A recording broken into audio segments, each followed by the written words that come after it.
Hi everyone, and welcome back to another video. So you may or may not know that I launched Embody Your Joy in October, a 10-week group somatic coaching program, and I had 8 wonderful women join me. And today I've invited Sherri here to share her experience of being part of the program. Hi Sherri. Hi, Sophie. Thanks so much for doing this. I I'm really really, did it. I'm really happy to be here, Sophie. So the purpose of the program, the Embody Your Joy program, aims to provide a supportive and intimate communal space online for personal development and exploring your connection to joy. So throughout, we aim to discover the importance that stability, play, rest, and creativity has on our nervous system, and explore how a somatic approach can help you to feel more empowered to express and honor your needs and connect with your innate, playful, joyful, and expressive self or soul. So, Sherri, firstly, what made you sign up to the program? What caught your eye about it? I have been really interested in somatic practices personally and in my work. And I saw, well, I've attended yoga classes of yours and was really appreciative of just seeing how those had shifted and changed and brought in more of embodying somatic practice there. So I'd kind of already had a bit of a snapshot of it, and I was like, oh, I really like this. This resonates for me, and it helps uh, me get in touch with my body in a different way, in a more compassionate way, and certainly helps my nervous system. So and I've also attended some of your online art creativity workshops.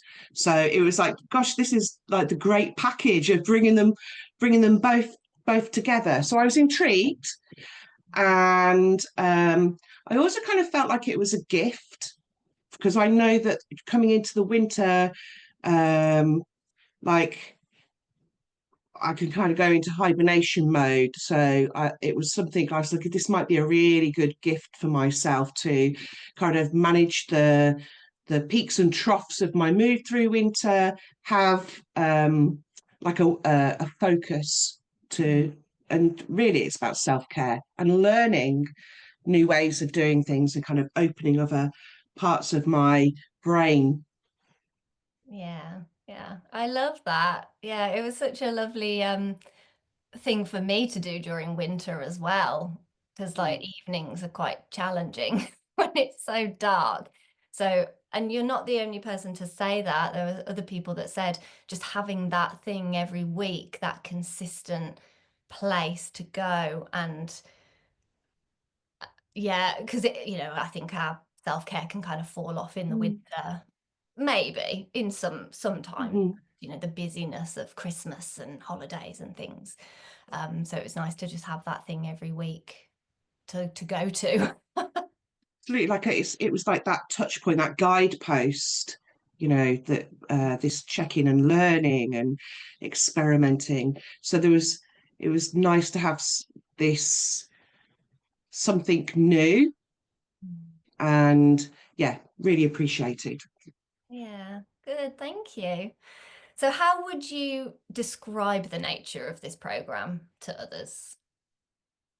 If somebody had no idea, like what would you say? I would say, and it's a really difficult one to summarize. I think we've all found that, haven't we? Because it's kind of it's magical, but I like to take that and to put it into words.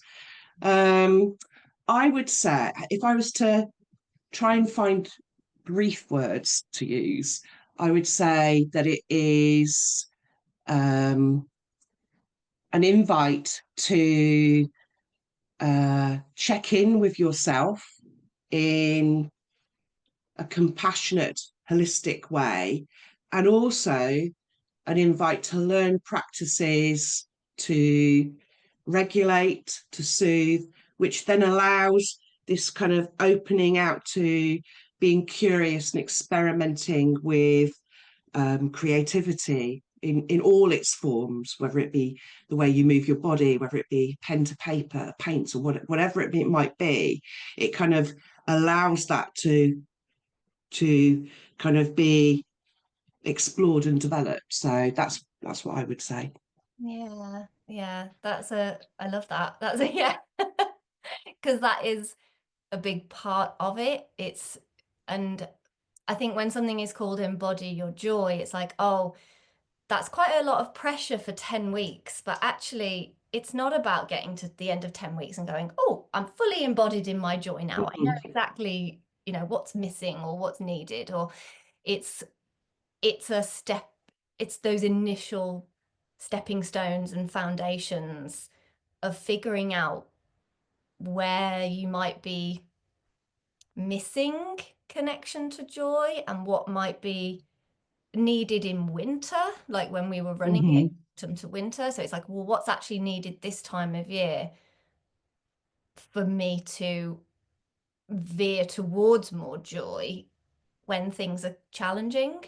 If you have any kind of seasonal affective disorder, or Mm-hmm. work is really busy, or family stuff going on, it's how can I veer towards my connection to joy and not lose myself in all of the life stuff.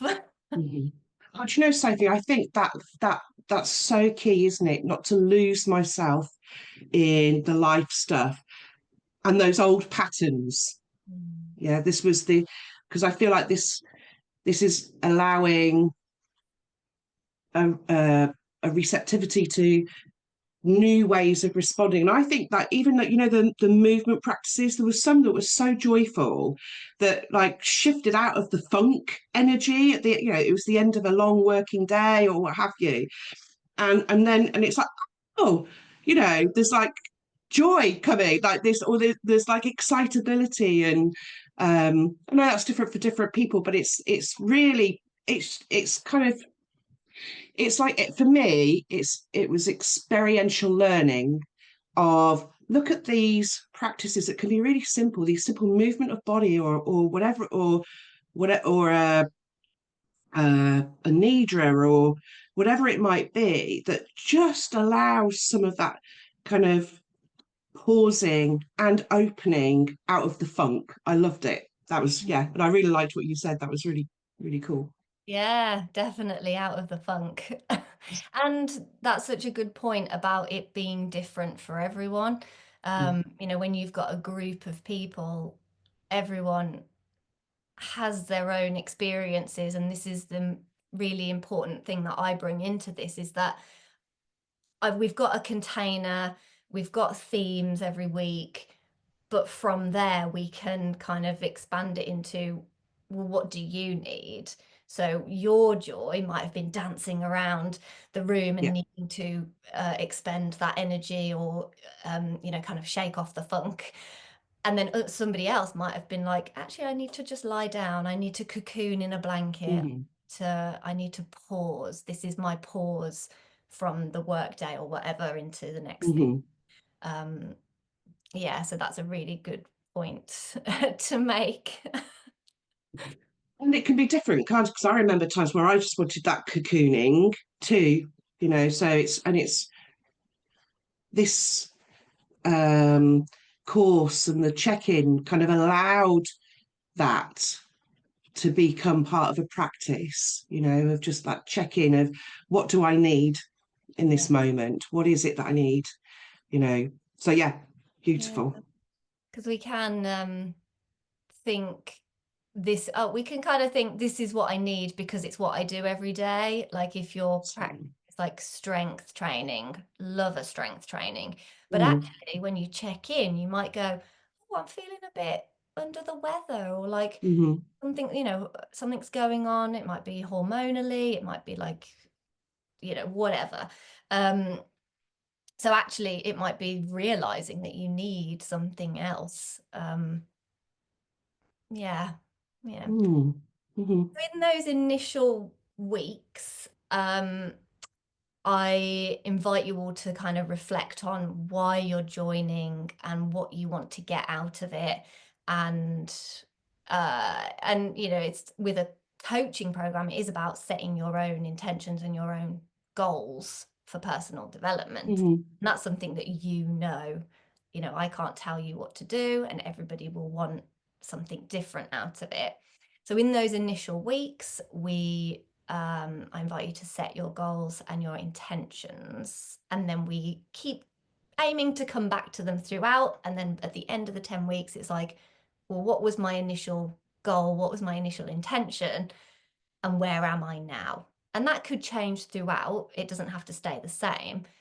Mm-hmm. At the end of the program, or even throughout, can you tell us any significant insights or achievements that you experienced in relation to your personal goals and why you signed up? Again, I think ultimately it were the goal was the bigger goal, the bigger picture was to get through winter without a major funk. Um, and there, I think,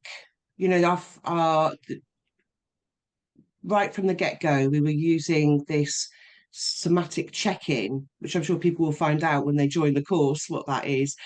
And that was wonderful, just to really begin that daily practice of carrying that forward, because it allowed me both to kind of create pause points to really ask myself what I need, what's happening in this moment for myself, and make choices. So discern what would be the most helpful choice to respond to that.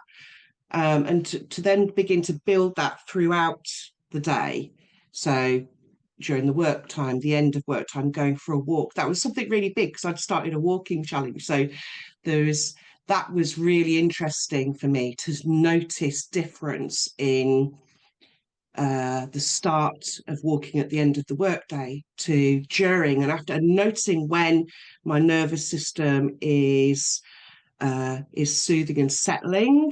Just noticing where that happens on the walk and what it does. That's just beautiful to be so in awareness and connection with my body, because I think my work's very heady. So yeah, and very still, very sedentary. So I just think those were really beautiful right at the start.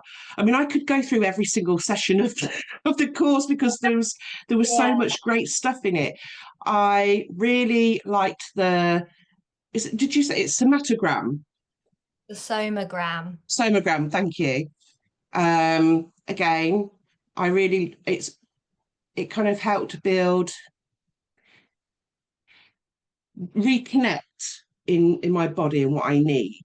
And the nidras were beautiful, and kind of doing those afterwards as well. And I think there has to be a really good the inner child work, and then moving into a creative practice was just beautiful, and um, That was my favorite. yeah, yeah. And Yeah. I've had some really lovely feedback from that inner child, those Mm, 2 sessions of inner child work. It was mhm, unexpected for people, I think. mm, mhm, mhm. The It's outcome, powerful. yeah. Mm, I love that. And I think that helped people. There were real shifts for people from that mhm, mhm, time. Like mhm, it was weeks 6 and 7, I think. Yeah, also I loved what you said about going for a walk and doing your check-in at the end of the day, because the check-in, like, it can be a really great thing to do in the morning. It's like, how am I mhm, waking up? How am I as I'm starting the day, and what do I need? The check-in becomes, like you said, those points. They're like little anchors throughout the day mhm, when you notice, like, oh, everything's been quite hectic, or I'm noticing a sensation in my body, and now, mhm, what can I do? What is this? What is happening? And I love that you really found your way with going for a walk and doing your mhm. check-in. because we can put a lot of pressure on ourselves to go, well, I'm up, I'm on my yoga mat, I have Mm-hmm. to do a specific movement routine, or I have to do something, I have to do stretching and forward folds and back bends, and like that's from a kind of a Mm-hmm. Mm-hmm. perspective. But you can make it your own, and you really made it your own. You're like, well, what's going to work? When am I going to be able to realistically do this? And that was on your walk. Mm-hmm. And actually, just as you're saying that, I was thinking about how that linked into both joyful experiences and creativity. Because actually, when I was out on my walk, uh, there was some beautiful feelings that would come up, and it was through autumn, autumn into winter. So every day, just noticing the changes, I'd take photographs of the trees, and I'd be really in tune with the colours and so on, and those changes. So I think like where it's just occurred to me, Sophie, that actually this, which is beautiful in one way because it's not forced. It was like a natural occurring creativity in photography and taking beautiful pictures and really tuning into that. So that's just occurred to me. So that was beautiful.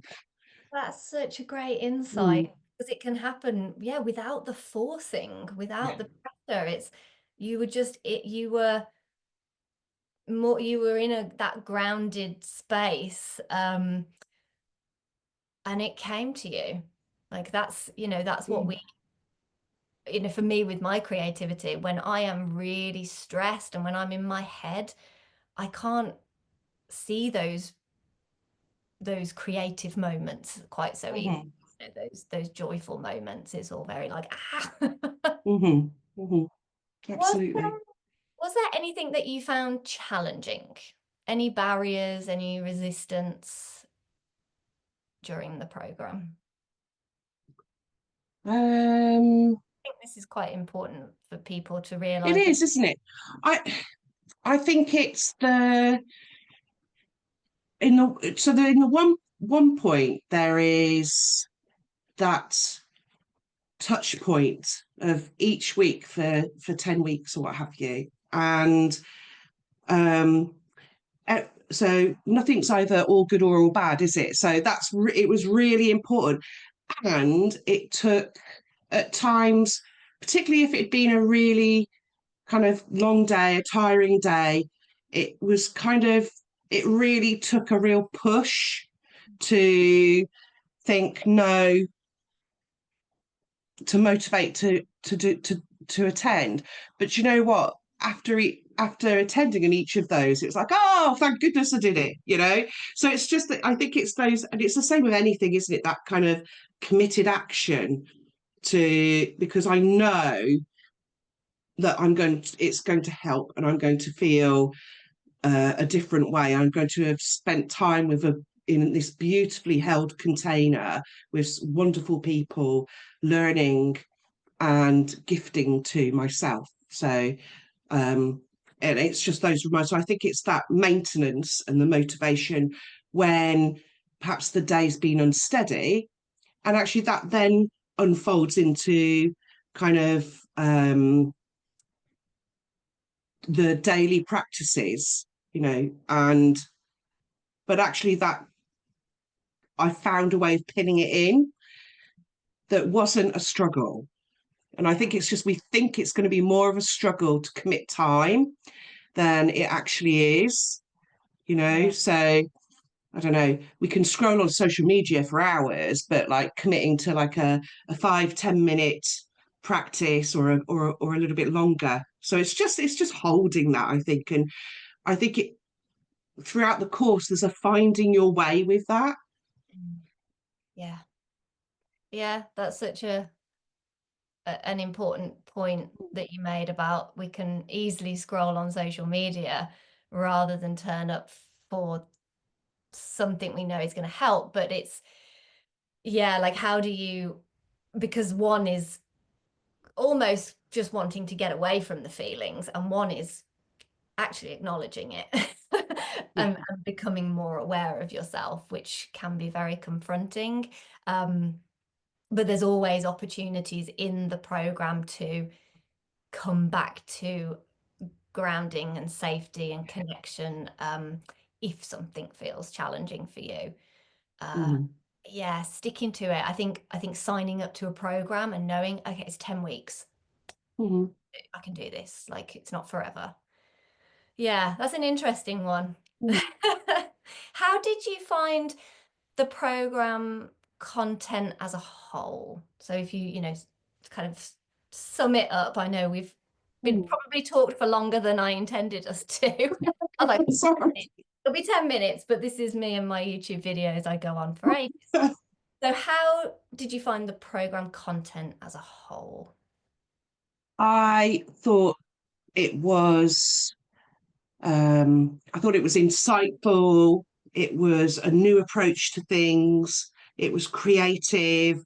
It was accessible, and it was done in different form. Like the provision of it was in different forms, which helps my brain. I like yeah, it just spikes my interest if it's slightly different. It was I liked the format of presenting information, guiding through practices and feedback.